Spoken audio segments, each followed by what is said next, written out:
बहू, ये सब्जी मैं रूही को भेज दूं? मम्मी जी सब्जी तो बस उतने से ही बची है, आप रूही को भेज दोगे तो मैं क्या खाऊंगी? एक दिन अचार से खा लेना रोटी। रूही को ये सब्जी बहुत पसंद है। नहीं मम्मी जी, मुझे अचार से रोटी खाने की आदत नहीं है। अगली बार जब ज्यादा सब्जी बनेगी ना तब आप रूही को भेज देना, ठीक है? तुम आजकल की बहुएं एडजस्ट करना तो जानती ही नहीं हो। नहीं मम्मी जी, एक दिन एडजस्ट करूंगी ना तो बार बार मुझसे एडजस्ट करने की उम्मीद रखी जाएगी, जो मैं बिल्कुल नहीं करना चाहती। अरे अरे बहू, तुम अभी क्यों बैठ रही हो? क्यों बैठ रही हो मतलब? खाना खाने बैठ रही हो मम्मी जी? अरे बहुएं पहले ही नहीं बैठ जाती खाना खाने। सबको अच्छे से खाना परोस के फिर वो आखिर में बैठती है। वो मम्मी जी, मुझे ना अकेले खाना खाना बिल्कुल अच्छा नहीं लगता, इसलिए मैंने सबके साथ साथ अपना खाना भी परोस लिया है।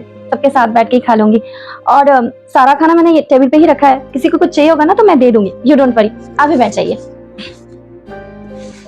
सारा बदन टूट रहा है अरे मेरा। बहू, तुम्हारे कमरे का भी एसी ऑन है। उधर दामाद जी आए हैं, उस रूम का एसी चल रहा है। तुम्हारे ससुर जी का प्रेशर हाई है, उस रूम का भी एसी ऑन है। और तुम भी यहाँ एसी चला के बैठी हो। पता है कितना बिल आएगा?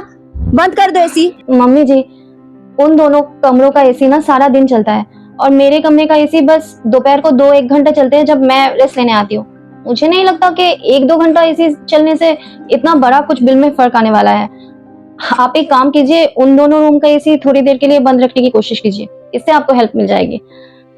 और कुछ कहना है आपको? नहीं, और क्या ही कहूँ मैं तुमसे। फिर मैं सो जाती हूँ। मम्मी जी, आपने सारे गेस्ट को लाने के लिए एयरपोर्ट पे और स्टेशन पे कार भेजी है और मेरे मम्मी पापा के लिए आप लोगों ने कार का इंतजाम नहीं किया। अरे वो गेस्ट थोड़ी है, अपने लोग हैं, आ जाएंगे कैब से।